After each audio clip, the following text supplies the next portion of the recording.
আজকে দেশের নেতৃবৃন্দকে সঙ্গে নিয়ে জাতির যে গুরুত্বপূর্ণ দায়িত্ব পালন করতে আমরা এসেছি, আল্লাহ তার জন্য আমাদের জন্য রহমত বর্ষণ করছেন। আল্লাহর রহমত নিয়ে আমি এই ঘোষণাপত্র পাঠ করব। বিসমিল্লাহির রহমানির রহিম। যেহেতু উপনিবেশ বিরোধী লড়াইয়ের সুদীর্ঘকালের ধারাবাহিকতায় এই ভূখণ্ডের মানুষ দীর্ঘ 23 বছর পাকিস্তানের স্বৈর শাসকদের বঞ্চনা ও শোষণের বিরুদ্ধে রুখে দাঁড়িয়েছিল এবং নির্বিচার গণহত্যার বিরুদ্ধে গণপ্রতিরোধ করে 1971 সালে 26শে মার্চ স্বাধীনতা ঘোষণা করে রক্তক্ষয়ী মুক্তিযুদ্ধের মাধ্যমে জাতীয় মুক্তির লক্ষ্যে বাংলাদেশ রাষ্ট্র প্রতিষ্ঠা করেছিল। এবং যেহেতু বাংলাদেশের আপামর জনগণ দীর্ঘ আন্দোলন সংগ্রামের মধ্য দিয়ে এই ভূখণ্ডে স্বাধীনতার ঘোষণাপত্রে বিবৃত সাম্য, মানবিক মর্যাদা, সামাজিক সুবিচারের ভিত্তিতে উদার গণতান্ত্রিক রাষ্ট্র বিনির্মাণের আকাঙ্ক্ষাকে বাস্তবায়নের জন্য সর্বোচ্চ ত্যাগ স্বীকার করেছে। এবং যেহেতু স্বাধীন বাংলাদেশের 1972 সালের সংবিধান প্রণয়ন পদ্ধতি এর কাঠামোগত দুর্বলতা ও অপপ্রয়োগের ফলে স্বাধীনতা পরবর্তী আওয়ামী লীগ সরকার মুক্তিযুদ্ধের জনআকাঙ্ক্ষা পূরণে ব্যর্থ হয়েছিল এবং গণতন্ত্র ও রাষ্ট্রীয় প্রতিষ্ঠানগুলোর কার্যকারিতা ক্ষুণ্ণ করেছিল। এবং যেহেতু স্বাধীনতা পরবর্তী আওয়ামী লীগ সরকার স্বাধীনতার মূল মন্ত্র গণতান্ত্রিক শাসন ব্যবস্থার বিপরীতে বাকশাল নামে সাংবিধানিকভাবে একদলীয় শাসন ব্যবস্থা কায়েম করে এবং মত প্রকাশ ও বিচার বিভাগের স্বাধীনতা হরণ করে, যার প্রতিক্রিয়ায় 1975 সালের 7ই নভেম্বর দেশের সিপাহী জনতার ঐক্যবদ্ধ বিপ্লব সংগঠিত হয় এবং পরবর্তী সময়ে একদলীয় বাকশাল পদ্ধতির পরিবর্তে বহুদলীয় গণতন্ত্র, মত প্রকাশ ও বিচার বিভাগের স্বাধীনতা পুনঃপ্রবর্তনের পথ সুগম হয়। এবং যেহেতু 80-র দশকে সামরিক স্বৈরশাসনের বিরুদ্ধে দীর্ঘ 9 বছর ছাত্র জনতার অবিরাম সংগ্রামের মধ্য দিয়ে 1990 সালে গণ অভ্যুত্থান সংগঠিত হয় এবং 91 সালে পুনরায় সংসদীয় গণতান্ত্রিক শাসন ব্যবস্থা প্রবর্তন করা হয়। এবং যেহেতু দেশি বিদেশি চক্রান্তে সরকার পরিবর্তনের গণতান্ত্রিক প্রক্রিয়া ব্যাহত হওয়ায় 1/11 মতো ষড়যন্ত্রমূলক ব্যবস্থার মাধ্যমে বাংলাদেশে শেখ হাসিনার একচ্ছত্র ক্ষমতা, আধিপত্য এবং ফেসিবাদের পথ সুগম করা হয়। যেহেতু দীর্ঘ 16 বছরের ফেসিবাদী অগণতান্ত্রিক গণবিরোধী শাসন ব্যবস্থা কায়েমের লক্ষ্যে এবং একদলীয় রাষ্ট্র ব্যবস্থা প্রতিষ্ঠার অতি উগ্র বাসনা চরিতার্থ করার অভিপ্রায়ে সংবিধানে অবৈধ অগণতান্ত্রিক পরিবর্তন করা হয়, যার ফলে একদলীয় একচ্ছত্র ক্ষমতা ও আধিপত্য প্রতিষ্ঠার পথ সুগম হয়। এবং যেহেতু শেখ হাসিনার আওয়ামী লীগ সরকারের দুঃশাসন, গুম খুন, আইন বহির্ভূত হত্যাকাণ্ড, মত প্রকাশের স্বাধীনতা হরণ এবং একদলীয় স্বার্থে সংবিধান সংশোধন ও পরিবর্তন বাংলাদেশের সকল রাষ্ট্রীয় সাংবিধানিক প্রতিষ্ঠান সমূহকে ধ্বংস করে। এবং যেহেতু হাসিনা সরকারের আমলে তারই নেতৃত্বে একটি চরম গণবিরোধী, একতান্ত্রিক ও মানবাধিকার হরণকারী শক্তি বাংলাদেশকে একটি ফেসিবাদী, মাফিয়া এবং ব্যর্থ রাষ্ট্রের রূপ দিয়ে আন্তর্জাতিকভাবে বাংলাদেশের ভাবমূর্তি ক্ষুণ্ণ করে। এবং যেহেতু তথাকথিত উন্নয়নের নামে শেখ হাসিনার ফেসিবাদী নেতৃত্বে সীমাহীন দুর্নীতি, ব্যাংক লুট, অর্থ পাচার ও অর্থনৈতিক প্রতিষ্ঠানগুলিকে ধ্বংসের মধ্যে দিয়ে বিগত পতিত দুর্নীতিবাজ আওয়ামী লীগ সরকার বাংলাদেশ ও এর অমিত অর্থনৈতিক সম্ভাবনাকে বিপর্যস্ত করে তোলে এবং পরিবেশ, প্রাণ বৈচিত্র্য ও জলবায়ুকে বিপন্ন করে। এবং যেহেতু শেখ হাসিনার ফ্যাসিস্ট সরকারের বিরুদ্ধে রাজনৈতিক দল, ছাত্র শ্রমিক সংগঠন সহ সমাজের সর্বস্তরের জনগণ গত প্রায় 16 বছর যাবৎ নিরন্তর গণতান্ত্রিক সংগ্রাম করে জেল জুলুম, হামলা মামলা, গুম খুন ও বিচার বহির্ভূত হত্যাকাণ্ডের শিকার হয়। এবং যেহেতু বাংলাদেশে বিদেশি রাষ্ট্রের অন্যায় প্রভুত্ব, শোষণ ও খবরদারিত্বের বিরুদ্ধে এদেশের মানুষের ন্যায়সঙ্গত আন্দোলনকে বহিঃশক্তির দাবেদার আওয়ামী লীগ সরকার নিষ্ঠুর শক্তি প্রয়োগের মাধ্যমে দমন করে। এবং যেহেতু অবৈধভাবে ক্ষমতা অব্যাহত রাখতে আওয়ামী লীগ সরকার 3টি প্রহসনের নির্বাচনে এর জাতীয় সংসদ নির্বাচন এদেশের মানুষকে ভোটাধিকার ও প্রতিনিধিত্ব থেকে বঞ্চিত করে। যেহেতু আওয়ামী লীগ আমলে ভিন্ন মতের রাজনৈতিক নেতাকর্মী, শিক্ষার্থী, তরুণদের নিষ্ঠুরভাবে নির্যাতন করা হয় এবং সরকারি চাকুরিতে একচেটিয়া দলীয় নিয়োগ এবং কোটাভিত্তিক বৈষম্যের কারণে ছাত্র, চাকুরি প্রার্থী, নাগরিকদের মধ্যে চরম ক্ষোভের জন্ম হয়। এবং যেহেতু বিরোধী রাজনৈতিক দল সংগঠনের উপর চরম নিপীড়নের ফলে দীর্ঘদিন ধরে জনরোষের সৃষ্টি হয় এবং জনগণ সকল বৈধ প্রক্রিয়া অবলম্বন করে ফ্যাসিবাদ বিরোধী লড়াই চালিয়ে যায়।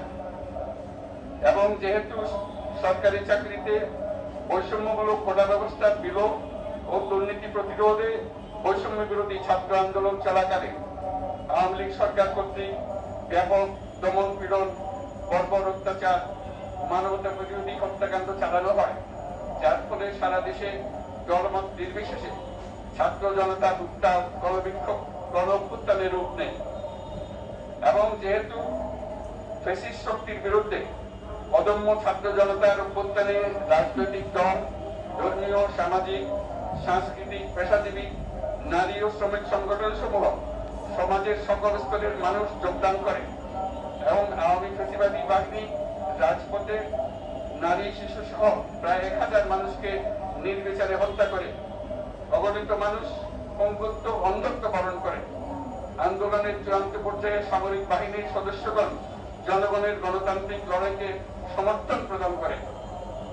এবং যেহেতু অবৈধ শেখ হাসিনা সরকার পতন, ফ্যাসিবাদী ব্যবস্থার বিলোপ এবং নতুন রাজনৈতিক বন্দোবস্তের লক্ষ্যে বৈষম্য বিরোধী ছাত্র আন্দোলনের ডাকে জনগণ অসহযোগ আন্দোলন শুরু করে, পরবর্তী সময়ে 5ই আগস্ট ঢাকা অভিমুখে লং মার্চ পরিচালনা করে এবং ফ্যাসিবাদ বিরোধী আন্দোলনরত সকল রাজনৈতিক দল, ছাত্র জনতা তথা সর্বস্তরের সকল শ্রেণীর পেশা, আপামর জনসাধারণ তীব্র আন্দোলনের চূড়ান্ত পর্যায়ে গণভবনমুখী জনতার উত্তাপ যাত্রার মুখে ফ্যাসিস্ট হাসিনা 5ই আগস্ট 2024 তারিখে পদত্যাগ করে দেশ ছেড়ে পালিয়ে যেতে বাধ্য হয়।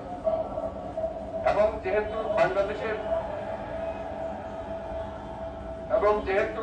বাংলাদেশের রাজনৈতিক ও সাংবিধানিক সংকট মোকাবেলায় গণঅভ্যুত্থানের মধ্য দিয়ে ব্যক্ত জনগণের সার্বভৌমত্বে প্রত্যয় ও প্রয়োগ রাজনৈতিক ও আইনি উভয় দিক থেকে যুক্তিসঙ্গত, বৈধ ও আন্তর্জাতিকভাবে স্বীকৃত। এবং যেহেতু জনগণের দাবি অনুযায়ী এরপর অবৈধ দ্বাদশ জাতীয় সংসদ ভেঙে দেওয়া হয় এবং সংবিধানের 106 অনুচ্ছেদ অনুসারে সুপ্রিম কোর্টের মতামতের আলোকে সাংবিধানিকভাবে ডক্টর মোহাম্মদ ইউনূসের নেতৃত্বে 8ই আগস্ট 2024 তারিখে একটি অন্তর্বর্তীকালীন সরকার গঠন করা হয়।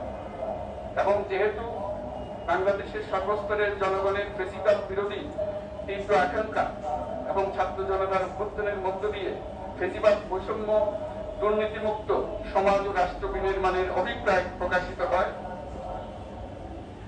সেই হেতু বাংলাদেশের জনগণ সুশাসন ও সুষ্ঠু নির্বাচন, ফ্যাসিবাদী শাসনের পুনরাবৃত্তি রোধ, আইনের শাসন, অর্থনৈতিক ও সামাজিক ন্যায় বিচার নিশ্চিত করার লক্ষ্যে নিয়মতান্ত্রিক উপায়ে বিদ্যমান সংবিধান সকল রাষ্ট্রীয় সাংবিধানিক প্রতিষ্ঠানের গণতান্ত্রিক সংস্কার সাধনের অভিপ্রায় ব্যক্ত করে। এবং সেহেতু বাংলাদেশের জনগণ বিগত 16 বছরে দীর্ঘ ফেসিবাদ বিরোধী আন্দোলন সংগ্রামকালে এবং 2024 সালের জুলাই গণঅভ্যুত্থানকালীন সময়ে ফ্যাসিস্ট আওয়ামী লীগ সরকার কর্তৃক সংগঠিত গুম খুন, হত্যা, গণহত্যা, মানবাধিকার বিরোধী অপরাধ ও সকল ধরনের নির্যাতন, নিপীড়ন ও রাষ্ট্রীয় সম্পত্তি লুণ্ঠনের অপরাধ সমূহের দ্রুত উপযুক্ত বিচারের দৃঢ় অভিপ্রায় ব্যক্ত করছে।